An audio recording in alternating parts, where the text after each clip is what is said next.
What's going on, guys? Ellie from Copa here. You might not know who I am, but you've got nothing better to do. So watch with Soccer Cooligans, talking all things football, politics, music, culture. Swipe up, click the link, That'll do. That'll do. Ay, papi.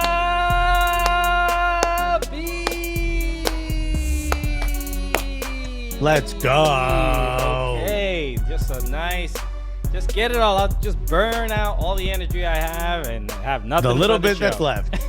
Yeah. What is good, everybody? Welcome to another PREM Show podcast. We are the Cooligans. My name is Christian Polanco. I'm Alexis Guerrero. All right, we are your favorite stand-up comedians. That was the funniest soccer show that has ever lived. Right yeah, here. but also happens to be the gulliest, by the way. Right where? Right here on Twitch. Every Tuesday, 6 p.m. Eastern Time, twitch.tv/soccercooligans or eltwitche.com. Go right into it. Or latinotemperament.com. Also, Almost forgot about that. another lovely That's website. right. Thank you for the contributions for people here, right, on Twitch. We're having too much fun. So, Thank you, English announcers, for that wonderful URL. So we're excited about today's show. There's obviously a lot to discuss. We're going to be going over the Euros, maybe some Copa America stuff. We're going over Euros, my Rose, everybody's Rose. Heroes, they're delicious. Gyros, baby. Let's get it. So yes, a lot to go over, and we do this with everyone here in the chat. So if you have not watched the show with us on Twitch, do that. It's always a lot of fun.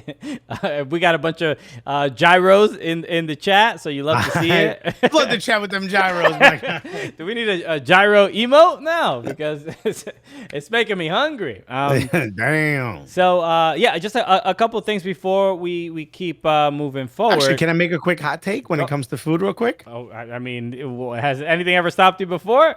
Everybody buckle your seatbelts. Okay.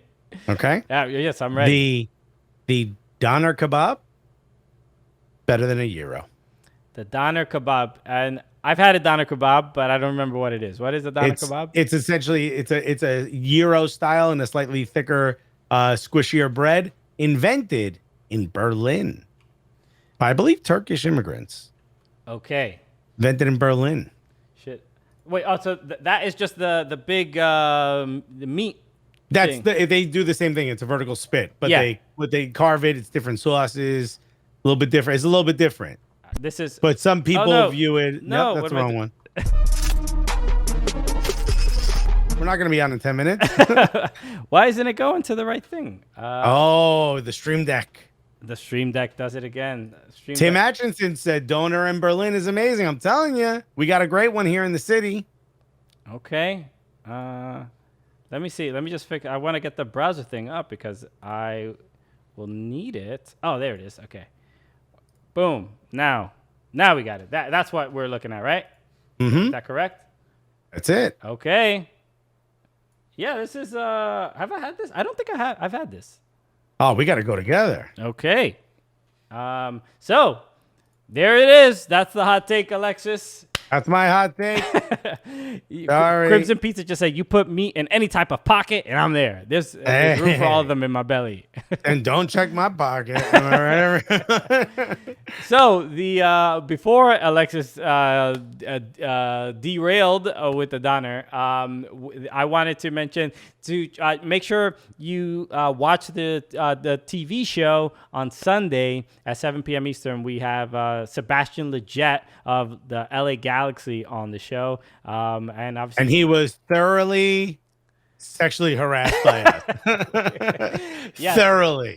Yes. I mean, look, you're not gonna come on to this show without being objectified if you're Okay. Sebastian Lletget. We all know the rules of Sebastian Lletget, okay? Right. Nobody was surprised except for Sebastian Lletget because he was Sebastian not. Lletget apparently was the only one who didn't know the rules about Sebastian Lletget. Okay, and that's on him, okay, for not being. I feel like we were pretty clear as to why we wanted him on the show. Okay, he was not informed, and he should take responsibility for that. But That's his representatives need to have a conversation with him. And if they won't do it, Christian and I will fly out and do it in person. So check that out. That will be on TV on Sunday, 7 p.m. Eastern Time. Fubo Sports Network. You can watch on the Fubo TV app or on on FuboSportsNetwork.com. Or it'll be available as a podcast, obviously, on the following day, Monday. So so a really, really fun one to look forward to. Seriously, we not only did we have a really fun conversation, but we did Sebastian was recently suspended for using the slur, the P word, el grito, as they say in the Mexican Federation is trying to get that out of the game. He owned up to it. He talked about it, and it was a really good conversation and an important one to have. So make sure you tune in Sunday on TV, Monday the podcast if you can't watch it live. Okay. By the way, Rosa Rhythm said, "Meat Pocket Podcast?" ? And then Tim Atchison said, "Is that a donor in your pocket, or are you just happy to see me?" Yeah, that's what it says on am I an on my license? Am I an organ donor? No, officer, that's not what I need my organs inside me. I'm just hungry. Okay. Okay. PREM show. Excited about today. We before we start with the serious stuff, because we want to talk and take some time to talk about Christian Eriksen, because that really was just a wild experience. Harrowing. And I think we'll give you our perspectives on it, and please in the chat let us know how you feel about it as well. But before that, I want to make sure we haven't done this too often, but please leave a review on iTunes if you have not, or the Apple Podcast app. It is helpful. And we got a one that I really liked. This is from Julian Safe. I don't know how to pronounce the last name. Apologies, Julian. But it said, funniest American soccer podcast. Said, the Cooligans bring more energy and laughs to soccer than anyone. If you're interested in getting your American soccer news, hot takes, and best interviews, this is your show.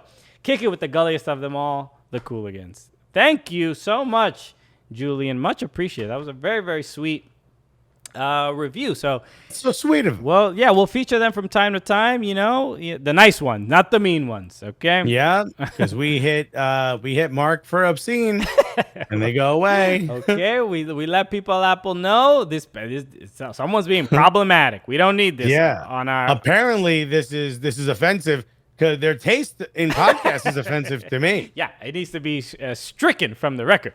That's right. Also, shouts to Colo Blanco, who is here with us right now. Best mod in the game. And, Absolutely. And it's his birthday tomorrow. Happy birthday, Colo Blanco. Colo Blanco is going to be streaming later tonight. So follow Colo Blanco. Celebrate his birthday with him right here on Twitch. So thank you again for all the love and support. Okay, let's start obviously with Nero Nation just said, I do feel like the American soccer podcast space is oversaturated. Why are you saying that? That's not the review we want. Yeah, no, I think he's right. It's us and then everybody else. Yeah, right? yeah. Everyone else that's where the oversaturation is. We are the perfectly saturation. All the saturation you need. Okay. We are the point of saturation. After that, it's too much. Yes. So, Christian Eriksen, Denmark is playing against Finland. This has happened this last week, Saturday. Talk to me about where you were when this game was on. Were you just watching this at home? I'm watching it at home. And I'm watching it at the Airbnb in Tampa with Shane Smith, JF Harris, Shane's brother Jared, and the director Mike of the special. JF Harris, our friend, shot a special. I was the MC for that and helped crowd control and getting things going, which was a lot of fun. And I should have charged a lot more. And there was Mac, who's the co-host of the Cowboy Boys podcast with Shane Smith. So no one there really likes soccer. The director, Mike, kind of knew it a little bit. So we were watching on TV and none of them were really paying attention. But oddly enough, moments before this happens, everyone just kind of started watching the game. Yeah. Okay. You know, no one was really paying attention, but then everyone just kind of started paying attention about maybe 2 minutes before this happened. Yeah. So I'm watching it at home. Helene, she happened to be wedding dress shopping, and I was home just watching Nutmeg and and watching the game.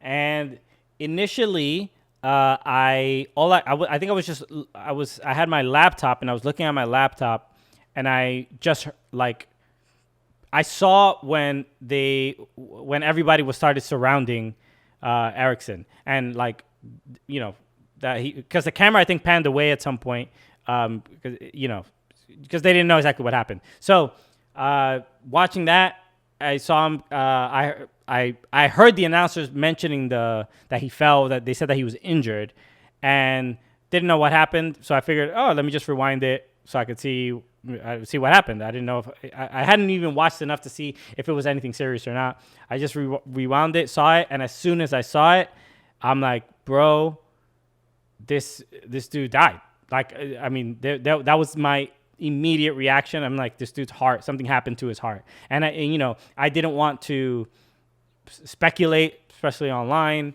Yeah, for sure. But it was one of this. I've never seen something like that live in a game. Like, I've heard of it happen. We know about like Fabrice Muamba, and we've heard that about one. I watched. Okay. I watched the Fabrice Muamba thing, and it didn't remind me of that. It seemed even the Fabrice Muamba thing was wild, and it was scary. But he did it while running, and like you kind of saw him fall. There wasn't people around him, and everyone kind of was like, And I think that there was like sort of that lucky strike about the defibrillator. I think that was, if we've talked about this before, that might have been like the first match ever to have defibrillators. You know what I mean? There was something about it that saved his life. This one was different because when Fabrice Muamba fell, he fell cold. Mm-hmm. When the camera zoomed in a little bit on Christian Eriksen, he was convulsing with his eyes open. Yeah.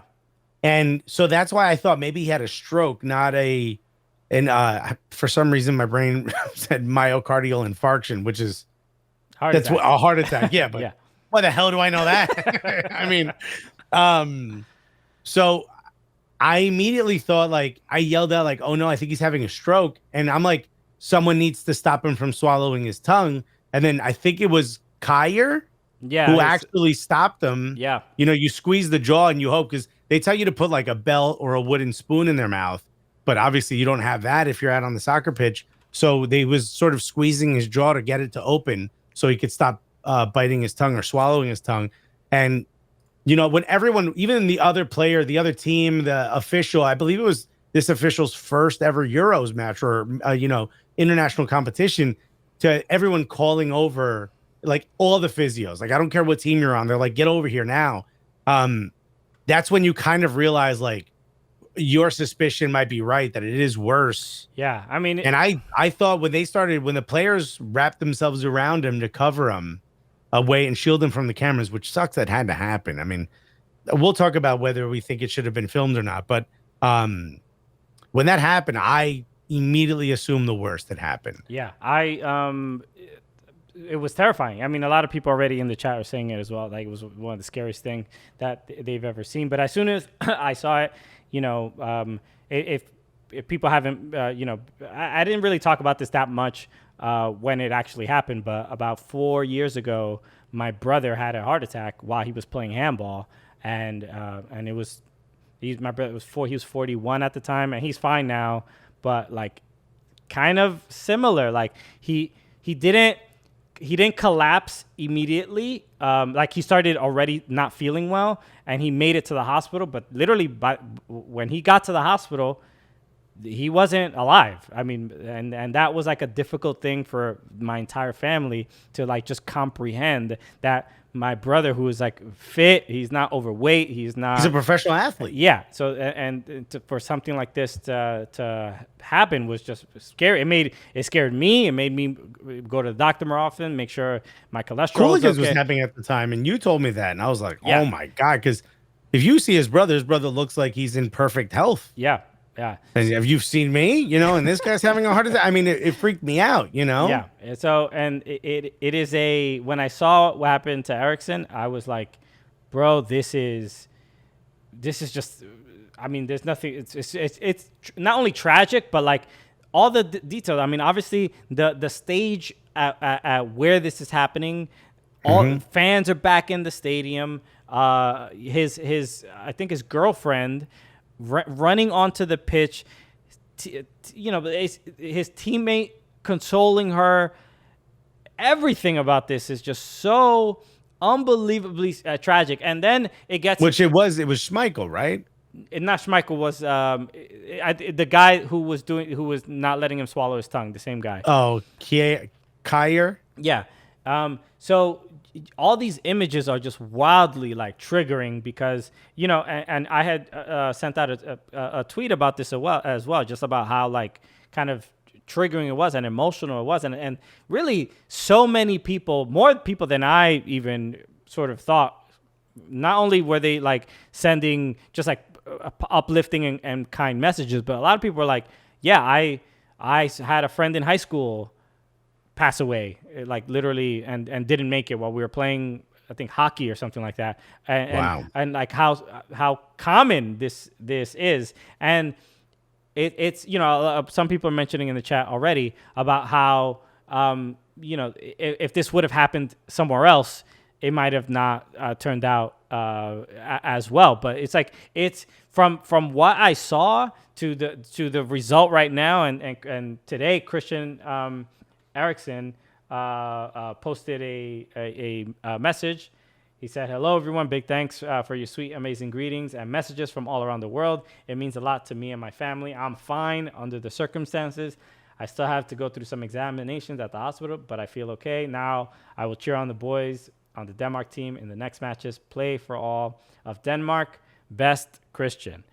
So this is, I mean, obviously it's so incredible to see, and it's nice. It's like and I don't know if you remember this. The crowds cheered, and I don't think the announcers knew what was happening, but apparently he like lifted his hand. Yeah, like he gave a signal. Like in American sports, it's the thumbs up. When you hurt your neck or something in an NFL game, they tell you like so that you can let the crowd know you didn't break your neck.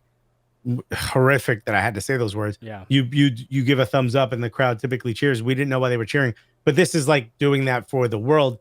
And I do want to bring up Mr. POTUS 5000 said this, and a lot of people are sharing this. And by the way, Golo Blanco says Schmeichel was a part of that as well. Okay. But Mr. POTUS 5000 said it was pretty disgraceful how they kept filming it. I both agree and disagree. And I think the only reason why I disagree, and I do think, and I remember, I think I saw the kickoff talked about this, and they were all like, you got to be sick in the head to want to watch it. And I'm not saying I wanted to watch it. I'm not saying that I needed to be, there's nothing I enjoyed by watching it. And maybe I'd feel different if he did pass away. But there was a feeling of like, you got to let people know what's happening. Okay. You can't just leave them with the information that this man collapsed and everyone walk away thinking this man has died. You know what I mean? Right. So to me, it's like, yeah, maybe not pulling away. Maybe they should have pulled away, but kept the feed live in case there was like good news to transfer to. Yeah. I mean, but there's also like the actions of the players trying to get the view of him be chest compressions and all that.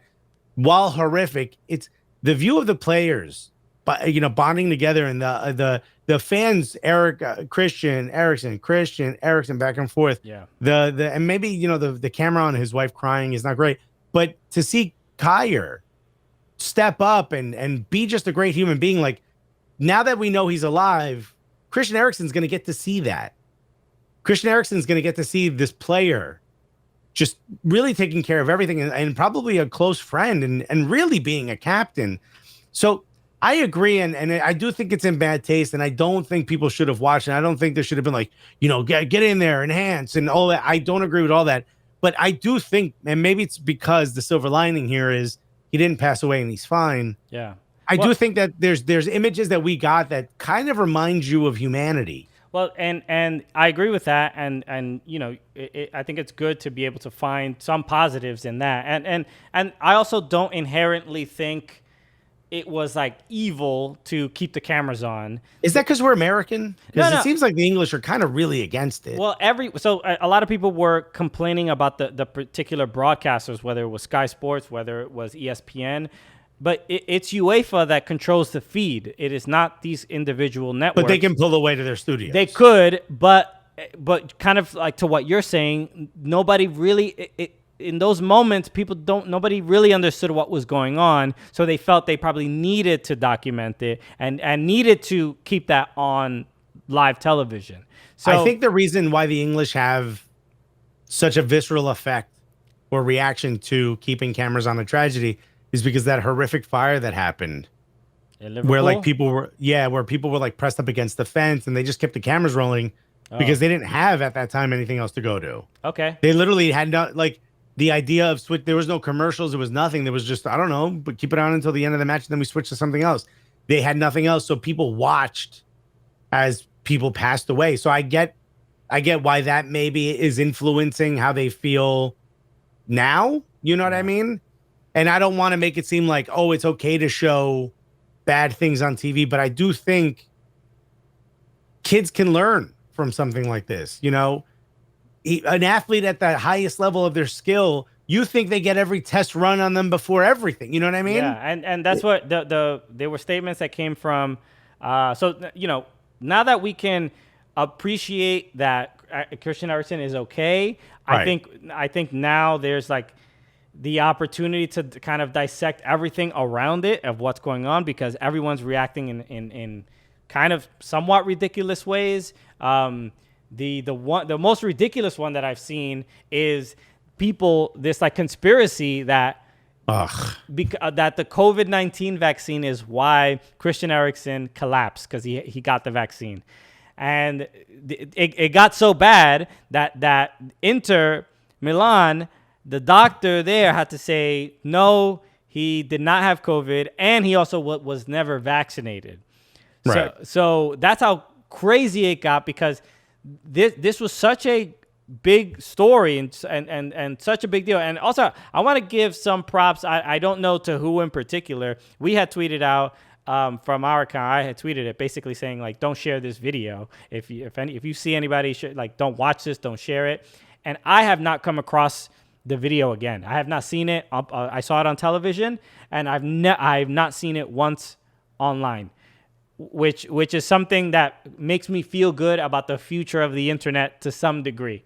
Kind of unexpected too, because it's usually Twitter is like a place where something like that you wouldn't be able to avoid it. Yeah, you know? and I have not seen it again. But yeah, that was such a wild, this is the world we live in, that people are trying to connect or justify their own views based on anything that's going on. Somebody just mentioned, Tim has just mentioned, I was wondering about the COVID situation as well. That is it's a wild, that conspiracy was already out before anything happened to Christian Eriksen. But yeah, it got to that point, and then the other debate has been about. Plus, if he would have gotten the vaccine, Microsoft would have known about it because of the chip. Yeah, that's right. So there's no reason. He would have started getting ads for defibrillators and stuff the week before on his Instagram account. You know how it is, okay? Duh. Okay. So the other thing is about the other debate was should they have played the game? Should Denmark and Finland finish the second half to this game? They came back to play essentially 90 minutes after this happened. And that's been another debate because from what we know, what we were told, it's a day of, was that Christian Eriksen was okay, that he was stabilized, that he has spoken to the players, and that he is Iron Sport. Thank you so much for the cheer. Thank you so much, dude. And that the players agreed to play. That's all we were told. So it definitely, which it's up to the players. Yeah, when you hear that, you're like, okay, I guess. If they can I also be honest? Let's give some credit to the Finnish players. That must have been really hard for them to watch as well. Oh my God, for them to also come out absolutely devastated. Yeah, it was. Yeah. They were crying. Even when the players came back on, the Danish players were crying as they're warming up. As a fan, you feel terrible. I'm like, you feel bad even watching. Because it truly doesn't feel right. But then if you're told that the players agreed to play, then you're like, okay, if they can power through it, they spoke to Christian Eriksen, then maybe maybe I'm being too sensitive about it. If these professional athletes can handle this kind of trauma and then go back to play, they end up losing the game 1-0. Finland, a great goal. Denmark missed penalty from Højbjerg. But at this point, the game is not even really that important, right? Nobody's thinking about it. I can't imagine, when they came back and finished that first half, that to me was the thing that almost to me just really pointed out like this game does not matter, because the players, they weren't tackling each other. They were just like, please end this half. Yeah. They just like, what are we doing? You sort of really felt that. And now we know that the details from UEFA was that they essentially had 3 choices. They had the option to obviously just play the game. They could have postponed it to the following day, to noon the following day, or Denmark would have taken, if they would have forfeited, it would have been a 3-0 loss. 3-0 loss. So those are the only options that they had. And do we know why they didn't just take the next day option? The coach, from the post game conference, the coach said that it wouldn't have. They didn't feel like it would have made a difference as far as like how they felt. So they just wanted to play the game. So there's no. It's a tough situation because of obviously scheduling, and it's a huge tournament. So you understand the bind UEFA might be in when it's a domino effect. If they move this game, it's obviously going to affect pretty much every other game. So, but this is what I took from that. And as frustrating as it is for UEFA and the players and the position that they're in, I saw Aaron West. He had tweeted out something really great, which is basically like that the players agreeing to play is not really a genuine good faith thing that we should believe, because it's like when a player gets a concussion, you don't ask the player like, yo, you want to go back in? And the player goes, yeah, I'm good.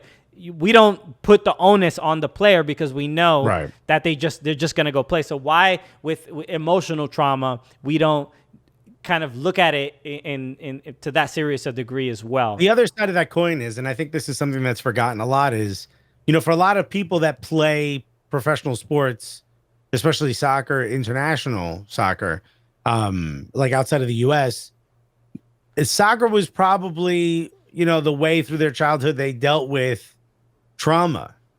Like the way I joke around when something bad happens, the way, everyone has their own way of processing it. And I think for a lot of the players, we've interviewed enough professional players who say like when they were young, they were poor and they were hungry and they were, they had a bad home situation and, their country was going through turmoil. But when those 90 minutes, when they were on the pitch, that didn't matter. That didn't exist. That didn't happen.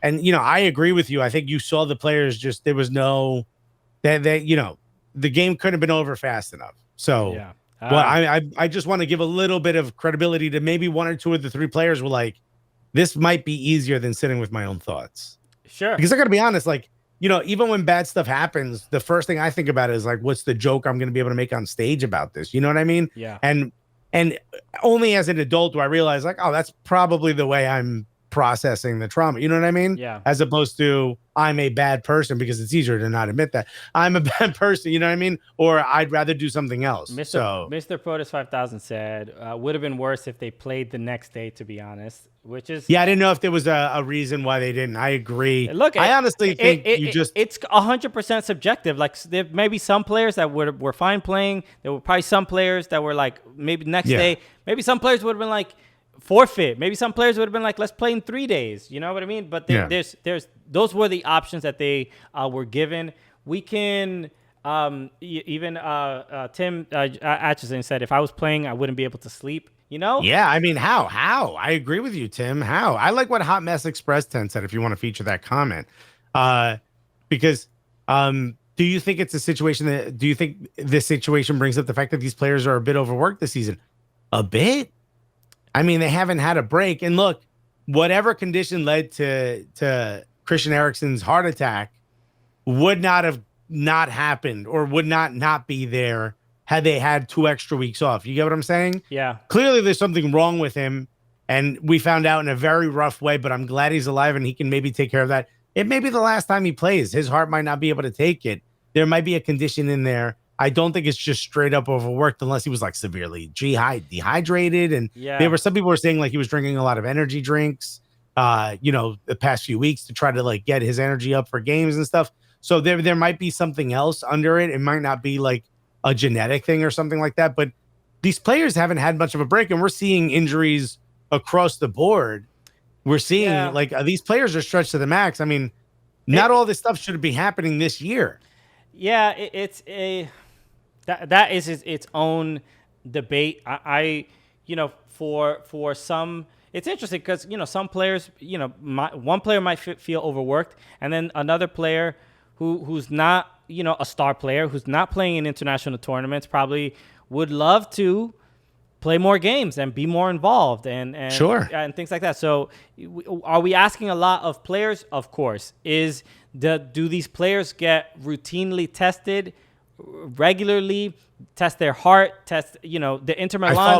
I thought more. Well, the Inter Milan doctors, they said that they do all the regular tests on well, hold on. What would you say if you're the Inter Milan doctor? You wouldn't say maybe we shouldn't. No, but you don't think they would not hide some sort of condition. I don't think they're negligent in any way, shape, or form. And I'm not saying that they're hiding a condition, but are we really? I think from here, we're going to find new procedures on how we verify that these players are capable of playing.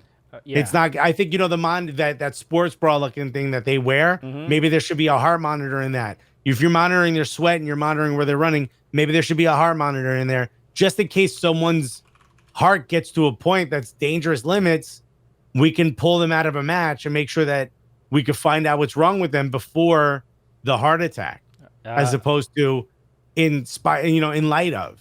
Nick Lace just mentioned somebody named Hank Gathers. That's similar to Hank Gathers, but I don't know who that is. I'm looking at him now. He's a basketball player who played. Oh, he died while shooting a free throw. Oh. Yeah, there was a movie about his life. He had a heart condition and he wanted to keep playing. Okay. Yeah. He shot a free throw, and as he was running back, he just collapsed, and that was it. The end of him. Oh, wow. Granted, there were no defibrillators and stuff back then, but yeah. College basketball player. Yeah, this is. It made me also think about Clint Dempsey, who had to. He couldn't play for a year because they discovered a heart condition, and he played a little bit more, and then eventually retired. But think about that. We found that heart condition out not while he was playing. You know what I mean? Yeah.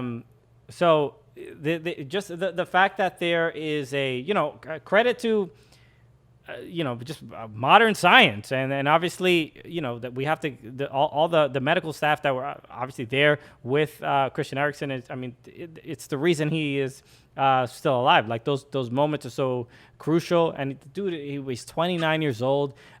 We don't know. I saw people basically saying we don't know what caused it.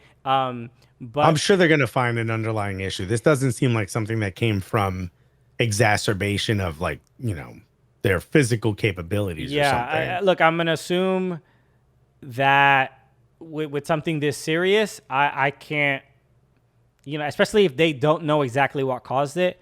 Christian Eriksen, he's not playing. Do you again. see what David from Tampa said? David from Tampa, is this about the Christian Eriksen story? He said, Davide Astori's doctor had to. Davide Astori is the player. Had to serve suspended year sentence because he signed off on being able to play despite some irregularities. I don't know who that is. Davide Astori. I don't know. That's also something people don't talk about is the pressure these team doctors are in to Italian push player, the players. He played for Milan, Pontisola, and Milan. So he passed away. Yeah. Yeah, it goes to show just because you can run a lot doesn't mean your heart's in the best condition to be able to run a lot. You know what I mean? Like, you got to get yourself checked. David from Tampa said Serie A has very tight restrictions on cardiovascular problems, and I've seen that it could be likely he won't be able to play in Italy anymore after what happened. Yeah, that's kind of the main thing with Eriksen. I don't see him, if they don't know specifically what caused this, and how to possibly prevent it. How could he play again? Why would he take the chance? It's just such an incredible risk. I mean, even with my own brother, he got a 2 stents put in, and after that he was able to play and be active and things like that. But there, I don't see, with such a high profile player and playing in one of the top leagues in the world, I don't see how any club would take a risk. And I also don't think Christian Eriksen should take the risk. Unless his doctors find a thing that they don't think that this will happen again. Maybe that, Yeah. I also don't want to sit here and speculate on his health condition or his medical condition, but I would assume moving forward, we're not going to see him running around a pitch. Yeah. So just all generally just wild and scary. And it's, it's going to be, what these Euros are going to be remembered for. It's a traumatic thing. A lot of people saw it. It is gonna live with me probably, forever. And the only thing I could, at least for me, it's maybe more mindful of it. My family deals with high cholesterol, and I've had several family members pass away from cardiac arrest and heart conditions and things like that. And it's just something, we need to have the least amount of stigmatism.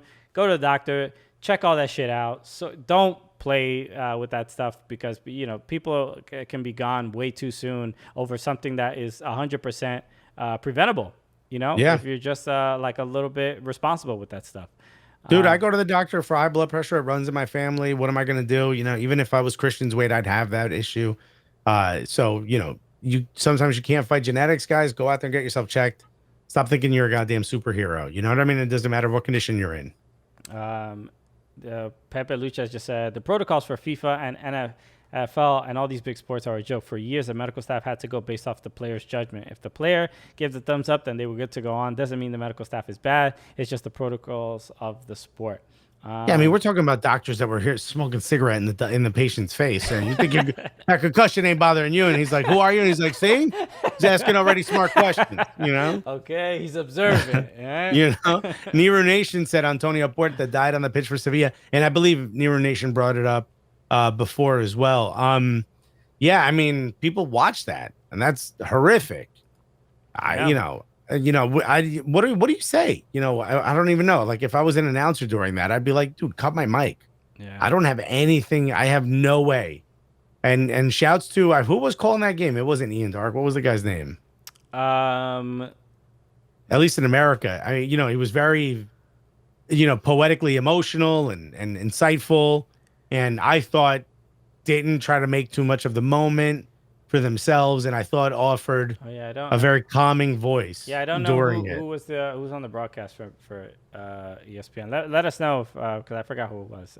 It was definitely not on my mind at that point. But look, if you saw it and in all the news, and it was difficult to see, yeah, definitely it doesn't hurt to like talk about it or share with people, because it affected everybody in their own way.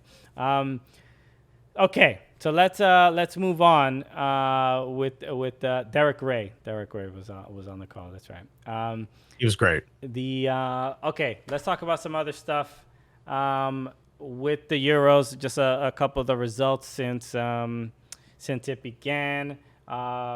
Any shocks to you? Is this okay? Yeah. Any surprises? I would say. No surprises so far. Actually, maybe I thought Scotland was going to get a draw against the Czech Republic before those 2 goals. And that was the only one. You want to believe in Scotland a little bit because of their tough history with international tournaments. People are excited to see them back in the Euros. I'm going to say Slovakia versus Poland. Big shock. Yeah. I watched this game, and it's always the Robert Lewandowski show, and you kind of expect him to show up. The dude That's why I'm like, he doesn't you touch, can't find a goal. he doesn't touch the ball. He doesn't touch the ball. You got nobody, man. Nobody's gonna get him the ball. He doesn't, and if he does touch the ball, there's 3 dudes on him. Yeah, Right. There's not enough of a threat in the midfield. What about Spain versus Sweden drawing? I think it was Vinegar Strokes put that. Yeah, that was a big one. Spain once again, man. Alvaro Morata, Bruh. that guy is just stealing a check. I mean, good God. I mean, he had look, it wasn't an open net per se, but he should have at least, if he's gonna miss, hit the keeper at least. You know, like Right? you can't. That's not the way to miss that goal. Yes, I mean Spain. What was the possession again? I think it ended. I think it ended at like 82%, right? 85 to 15% for Bruh. Sweden. This is not even. There's nothing. It's not even a game at this point. There's only one team on the pitch Yeah. when it comes to that. It's comical when you see that number. But this is what we expect from Spain, and I think I don't know if we mentioned it on the show or we were doing some other stuff or we had done other podcasts. We asked that question: who's going to score for Spain? And they 100% should have scored. They should have at least 85% scored in this game. I would say so. And also, how does that entire country not have a better striker? That's a good question. It's your whole country. They know they're allowed to pick everybody, right? There's a lot of good players there. Who is They got to go back to playing that 4-6-0. Remember they did that at the Euros? What was that? 2000 and But how many was that 13 maybe? How many look at the possession. What else could they do? Yeah, but that's also possession for possession's sake. You know what I mean? Who else do they really have? I mean, Moreno went in. Pablo Sarabia went in as well. But none of these guys are just like outside of Moreno. I mean, they're like the other 2 guys are just like faster, but they're not more lethal strikers. So you know what? I think they would have done better with Adama Traore being a bit more direct. Maybe a little bit more direct on the wing. They just ain't got no attackers. So, somebody said Robin Olsen should made huge saves for Sweden. I hope Everton brings him back. That's why he's the backup keeper for Everton. It's all. There was also a great. I think Sweden had like 1 or 2 really great chances that they missed as well. This could have been a win for them as well. But no, bad. Just a ridiculous game. Spain should win that game 10 out of 10 times. But Sweden, they're going to be defensive. But yeah, Luis Enrique has to figure out something to get out of that. Make sure he gets out of that damn group. Okay. We got to bring up Austria versus North Macedonia, which I did not think we would bring this match up. But you know what happened with Arnautovic, right? I do. All right, so Arnautovic scores. Look, the guy looks like he, ran into the Capitol on January 6th. Turns out he also thinks like that. No, so okay, before you finish that okay. From what I read, from what I understand, is that what he was doing was not a white supremacist thing. He was given the OK symbol. No, he was worse. The OK symbol. Yeah. He was doing the OK symbol. But what he was doing, apparently in the Balkans, that means something related to like effing your mom. Yeah. No, that's what I was going to get to. Yeah. It was the OK symbol, right? Which a lot of people interpret as the white power symbol because it's used that way. But he was not doing that. But he was saying some racist things. Now, when you think racist, you think I mean towards like, people who are Jewish or black. No. Specifically to Balkans or whatever, I guess, Albanians. That's what he was. And he was saying, I'm banging all your Albanian moms. Yeah. He was saying something along those lines. Yeah. Along those lines.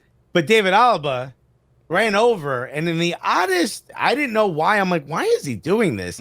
He squeezed his cheeks so he couldn't talk anymore, tell him to and he shut looked up. angry. And I'm like, what kind of celebration is this? You know? And then it turns out David Alaba knew what he was saying was disrespectful. Yeah. At least from what we're hearing and what we're reading, and stopped him from continuing to yell horrific things at Albanians. And by the way, just historically, not a group you want to yell disrespectful things to. You know? They tend to remember those things. All right. I feel like the word vendetta is a commonly used thing in the Albanian culture, and that's just from Albanians we know who've told us these things. Oh man. So yeah, it was a. I mean, it also it's a pretty incredible image. Let me see if I can pull it up. By the way, Luke Stergio said Spain's missing out on Carlos Gil. Yeah, sure. Robert from LA said all of Poland's problems can come down to Chesney. Alexis can relate. Do not even bring up that name. Paco Alca said, the funny thing about Paco Alca said is everyone's like, we don't even know how he scores. He's not that gifted. Bruh, you need him. Stop disrespecting him. This is the image from that. Look, I mean, this is. There's something very iconic about this image. It's just like it has. There should be a statue. It has like so much meaning behind it. It's a black man basically telling a white man like you need stop the race. The only way to stop the racial, kind of epithets and anything. It's just like we gotta physically hold your mouth shut because nothing else works. And like he actually choked him too. He's got his hand on the back of his neck. But the palm of the hand that holding the mouth is also pressing up against his throat. So I don't know if you saw after he was kind of like choking and he needed to put his hands on his knees to kind of catch his breath, which is good. Yeah. Good for you, dude. Because you were yelling some really disrespectful stuff. It's just, look, when it comes to these matches and we know how Europe has clearly centuries of war and history and things that are not gonna be let go in our lifetimes. So for the most part, you could just like, Alaba's like, Marco, we're working right now. We don't need this. Like it's North Macedonia. Also, stop getting kicked off the goddamn squad, bruh. This is clearly he's a very passionate dude and clearly wants to win and wants to and who knows the amount of we know about trash talk during league matches, right? Obviously everybody has their rivalries, but it goes to another level when it becomes international, and you're talking trash on behalf of your country, and there's clearly a boundary, and when it can go too far. Arnautovic clearly is going too far, even if he's like it's the traditional kind of just trash talk. But as soon as you start talking about mothers, and you start, no, that's fine if you pointed at a specific person, or just said to all the fans, I'm banging all your moms. That's funny. Yeah. But why is it got to be when you add the nationality to it? Right. Now, why you got to quantify, when you add the nationality, you're getting to a bad place when, when your teammate needs to hold your mouth shut. So, yes. So, a crazy game. But a goal from North Macedonia, which is like... the country is super new, right? It was like it was always Macedonia. They just added North because of the argument about the land, the name. Yeah. But didn't it? It was like it used to be Yugoslavia. Macedonia is a fairly new country. Yeah, like as far as that block. Yeah, well, we know historically of Macedonia and Macedonians, but yes, for in the new maps, it hasn't been around that long. Okay. Right. Okay. So, any other matches? Crimson Pizza Alaba trying to keep his homie from getting them all kicked out of the club. That's right, bro. You're going too far. You drank too much. He had too many Incredible Hulks. Yeah, dog. You speaking wild crazy to these security guards. I need to get you out of here. Okay. A couple other results. Wales tied with Switzerland. Belgium 3-0 against Russia, and also Romelu Lukaku. This was the game that happened right after the Finland-Denmark match, and Romelu Lukaku. Some people were saying that match shouldn't have even been played, but I would totally understand if they didn't. To be honest with you, under school of Lukaku, he scores his goal and goes to the camera and says, "Chris, I love you," and it was another just beautiful thing to see, man.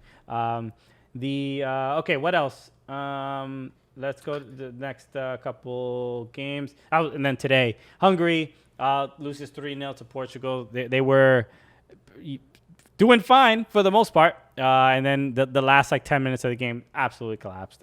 Also, Hungary just made it illegal to promote LGBTQ services to people underage. So take the L's, bruh. And France defeated Germany 1-0. Which we watched here on Twitch. Yeah, and an own goal. I got to be honest, if you're France, you should be a little worried. I know it's Germany, but you scored on an own goal. You couldn't really get much else. You deserve to have a penalty. Christian doesn't think it was a penalty. I do. That was a penalty all day, every day, even on Sunday. I don't know what the hell he's talking about. Why are you... What's special about Sundays? Because Sunday leagues, they usually play a little bit rougher. You know what I mean? Okay. That's even a penalty then. So as far as I'm concerned, it should have maybe been 2-0, right? But even if not scoring from the run of play should kind of scare you a little bit. Yeah, I didn't leave that game thinking that. One, that Germany was in any dire situation per se, and I also was not super impressed by France. I think credit to Germany. I think they did well in the offside trap, right? Mbappe got caught all day. He was not really outside of the quote unquote penalty or non-penalty that Matt Hummels. He wasn't. Mbappe didn't. He got caught a lot on those offside traps. So, is that the way to beat France? Maybe. I mean, it's only the first game, so we're seeing at least. I don't know if this is a template per se, but you know what? Maybe it is a way to beat France, but we're gonna need some faster center backs. Also, a striker, a real striker. No offense, Serge Gnabry, not a striker. Okay. Look, they were trying something maybe like a false nine kind of deal with Gnabry. A false no? Germany jokes, folks. Germany jokes. So I can... Hold on. Stream Nilo just said, I can see Germany not getting through even with the third place eligibility. Do you think Hungary stands a chance? Yeah, there's no way. Goal differential alone, bro. Germany can lose every match. They're going to be all right. Okay. So... Well, that's not true. They'd have to win the match against Hungary, or at least draw. Yeah. It's obviously two of the third place teams out of the 6 groups will not be moving forward. So I'm assuming out of that group, as long as they all literally beat up on Hungary, the other 3 teams should be fine. Yeah, I assume so. But it is a bunch of tough matches against them. I take that back. Stream Nilo might be right. I guess it is a possibility. Okay, so and then Portugal does look good too. The obviously Euros are continuing. We won't be able to live stream and do watch-alongs for the next few days. Alexis will be in Los Angeles. I'm going to be going to Austin for the Austin FC home opener, which I'm excited about. So that should be super cool. So get to check out that new stadium, and we're going to another MLS team that has a new stadium before NYCFC. You hate to see it. Okay. Yeah. Okay. That's the tour of all the new stadiums before NYCFC has it. Nick Lay said, how about the results in the COVID ball? CONMEBOL Copa America. That's we could talk a little about Copa America. It's just been a terrible start. It's just a terrible tournament. Dude, just give the trophy to Brazil. Can we just move on? It's just not the tournament is great and obviously historic, but all the COVID positive. It's just such a tough time to play it. Yeah, I mean these countries. It was supposed to be in Argentina and Colombia. Both scrapped it. They put it in Brazil, where COVID is rampant, ravaging. Yeah, and it shouldn't be played there. Some people are suggesting it be played in the United States, which is probably more reasonable, but that wasn't going to happen. So Brazil's hosting it. Copa in America. Paulo, Minnesota said, "I see your scarf, Christian." Yes, this is the Minnesota, the new second division women's team in the USL Women's. That is going to be starting soon. Shout out to them. They sent me this scarf. Happy to show some love. Okay. That's dope. So y'all going to be at the Gold Cup. We haven't decided to yet, but we are going to be traveling a little bit to a couple matches this summer. So you might. Nick Lage said I'm going to be in LA getting yelled at by D for going out the night before. Again, I'm performing stand-up, and I haven't told her yet, but she might have just heard me. So let's see how this goes.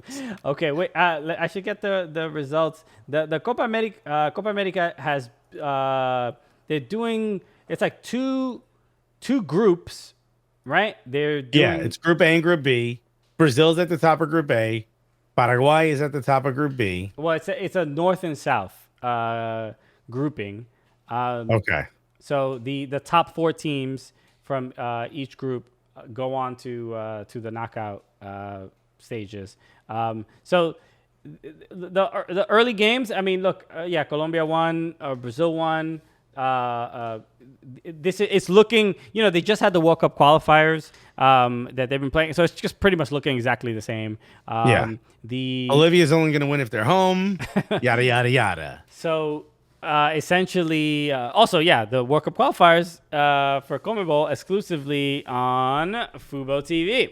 There it is. So look at that jersey, baby. And if you want to get Fubo TV, just go to FuboTV.com/Cooligans. Get yourself a little discount and extra long trial. But some of the notable things, Chile. Did somebody just win a slot machine? Helene has ice she was shaking around or something. Oh, okay. Yeah, sure. Tell her make all the noise during the podcast she wants. So the what was I gonna say? Notable Argentina. Let's talk about Lionel Messi, because these are the main. Messi and Neymar are the kind of stars of Copa America, and this is where I would say most of the pressure is on those two individuals. Messi scoring another gorgeous free kick against Chile, but like usual, Argentina letting Messi down because Chile got a penalty. Who I think it was Nicolas Tagliafico with the challenge that led to the penalty, and another 1-1 draw for Chile and Argentina. He's just like Messi is running out of opportunities. Is he gonna He's gonna win something for Argentina finally? No. You don't think he's doing anything here? No. Bro, it's like you watch. It's similar to when we talk about Poland and Lewandowski. Kind of a similar situation.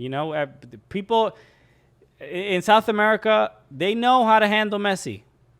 There's never some tournament where he's just like, not for years, but there's not really any tournament where he's just absolutely dominating and crushing everybody. In South America, he can do it in La Liga. He can do it in Champions League with teams that don't see him as often. But every manager in South America is like, we know how to handle this young man. Let's do what we got to do. It's Messi ball, and they seem to handle it pretty well. So I'm hoping Argentina has a good Copa America. I think they get to the final. I could see an Argentina-Brazil final would be incredible, but I don't see how Brazil's losing this. Stream Nilo said they never found a decent striker to put next to Messi as a pressure valve. You figured Dybala would be the guy, right? Dybala's not there, right? No. Also, Icardi, just not really that guy. You know what they needed to do? They needed to naturalize Alexis Sanchez back in the day. That would have been the dude. Okay. Well, he's Chilean and he has trophies. Yep. Well, because of that. So, okay. Anything else that we should? Happy birthday to Klopp, Jurgen Klopp. When we're recording this, it's his birthday. Oh, congratulations, Jurgen Klopp. Right? Be kinder to Everton. Right. Cool. Also, come on our show, Jurgen Klopp. Luke Sergio said, Messi needs back surgery for all the years he's carried the Argentinian national team on his back. Yeah, dude. But a lot of people are not, and this sounds a little flippant or mean, but a lot of people are not going to remember the majority of the players that played with Messi on the Argentinian national team. No. It is only their nephews, as they're like repeating over and over and over again. He needs to have a good tournament. He needs to, because I'm going to assume this is his last Copa America. Is that safe to say? Yeah, I would expect it to be, for sure. Copa America, World Cup, maybe one more Copa America, but I can't see him. No. 2026, you think he's playing 2026 World Cup? I will say this. If he's playing even if he's playing in MLS at the time, you still got to have him on the pitch. If he's able to play, you got to have him on, right? Even if he's like a bench player, yeah, and you sort of will him to get a championship, Yeah. The Crimson Pizza. And it still won't be enough for the Argentinian fans, by the way. Crimson Pizza said, can't believe with both Messi and Agüero, they never got it done. It's a different, we've been watching the World Cup qualifiers, more intently. Obviously, it's on Fubo TV and we're watching them a lot more. But we're more, at least for me, CONCACAF is the thing I'm like, that's what I'm more of an expert in, and feel more confident. And now I'm watching more CONMEBOL. There is a deeper, there's clearly like a deeper history with all these matches. Like there's the first 8 World Cups exactly were played out there. Yeah, because in CONCACAF it's like we gotta play dirty. We're these smaller nations. We got to do whatever we can to win. But that isn't really the case with these countries. Like they're all kind of equitable to some degree. Like the difference between like Brazil and Ecuador is not like, it's not a chasm. You know what I mean? It's not tremendous. It is kind of like Ecuador can have a good day and actually beat Brazil, as opposed to CONCACAF, which is like, yo, we got to do whatever we got to do because this is we're playing against a powerhouse. So, yeah, it is different, but I will say that the gap between Brazil and Ecuador is pretty big. But I'll say this: it's just that the there isn't the same level of like intimidation that there is between a bigger nation and a smaller nation, as like it like in CONMEBOL it feels like a little bit closer so the intimidation factor as opposed to in CONCACAF. So that's why you're sort of seeing. Any El Salvadorans and Hondurans, let us know how you feel about what Christian is saying about you.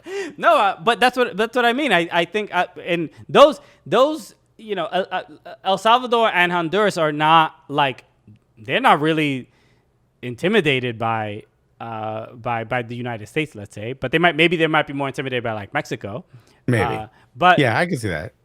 And so, but the main thing is they're not. It's not like, oh, we're playing Messi, we're terrified here. It's like, no, tactically we could handle this. We could figure this out. We can get a result. That's kind of like the main point I got you. I'm making. Okay.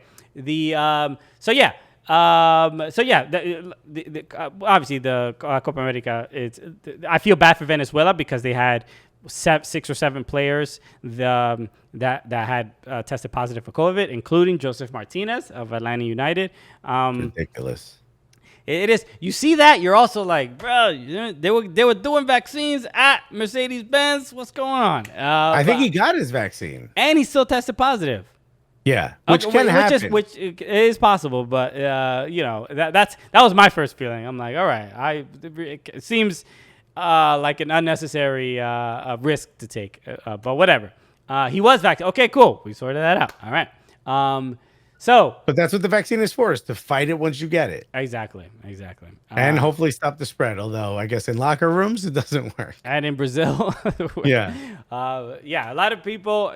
I thought Brazil wasn't even going to play in the Copa America because Casemiro was had mentioned in an interview saying that the players needed to talk about it because Brazil was not handling the virus very well, and a lot of people they were not, and the vaccine is not readily available. So, look, we being in the United States, we have a bit of a privilege and luxury. Things are opening up a little sooner because a lot of people are vaccinated. So, yeah, we just obviously you don't want any more people to get this stupid damn disease. And I hope we can be rid of it soon. Okay, please. Anything else to discuss before we wrap up? That's it, man. Dude, congratulations to or not congratulations, best of luck to Christian Eriksen's family and to Christian Eriksen. Hopefully everything works out medically, and to the players that played with him and then played against him. I hope that they're able to sort of compartmentalize what happened and deal with it in the right way, because you have a big competition going on. I'm sure it's not easy to be able to do that, but yeah, we send all of our love. Okay. All right. So, yeah, just a reminder again to everybody, we will have a super fun show coming up this Sunday, 7 p.m. Football Sports Network. Sebastian Lletget of the LA Galaxy will be joining us. U.S. men's national team just won Nations League with the U.S. men's national team. So, good. And we talk about it all. Wait till you see it. Trust me. We asked the question. Check it out. Watch it on TV. Listen to the podcast. Whatever you need. So, anything else? Leave a review on iTunes. Subscribe on YouTube. That's where the full episodes of PREM Show live. If you want to keep seeing the videos, they only last 14 days on Twitch. So I think that's pretty much it. And Nutmeg is here. Nutmeg just woke up. He is next to me. And luckily, he didn't bark too much, I think, during this. Did he bark at all? I think the ice machine made more noise than Nutmeg today. Mm-hmm. All right, everybody. Thank you again for tuning in. If you're listening to this and you're going to be in Austin for the game, hit me up. Maybe I'll say hello. See you at the what is it, Q2 Stadium? I think that's what it's called. Thank God for the tour, else I'd be uncomfortable. And hey, if you're going to be in Los Angeles, so will I. I don't know if I'll have time to meet up because it's my anniversary. But whatever, hit me up. Maybe we'll do something. I'm going to try to see if I could do a spot. I don't know if I want to though. Okay, well, yeah, I think I think D just chimed in. D's in the chat. Wow, look at that! My entire calendar is full, actually, for some reason. Okay. Hank Opotamus says, let's go. Can't wait. I couldn't get tickets, but I'm pumped. I feel bad. There's a couple people who hit me up and they were like, I've been trying. I can't get Austin FC tickets. How the hell did you get them? I don't know what to tell you, man. Look, do a podcast that becomes a TV show. You'll get all the tickets you want. It's the best way to. That's how they should have given. They should have taken the ticket they offered me, and they should have given it to us as a giveaway. Oh, okay. Well, would have been smart. Let them know. All right, everybody. Thank you for listening to the podcast. We appreciate it. Everybody on Twitch, we appreciate you. It's always super fun. Every Tuesday, 6 p.m. Eastern time. Come back. Always have a great time doing this. All right. We are done, everybody. My name is Christian Polanco. I am Alexis Guerreros. And together, what are we? The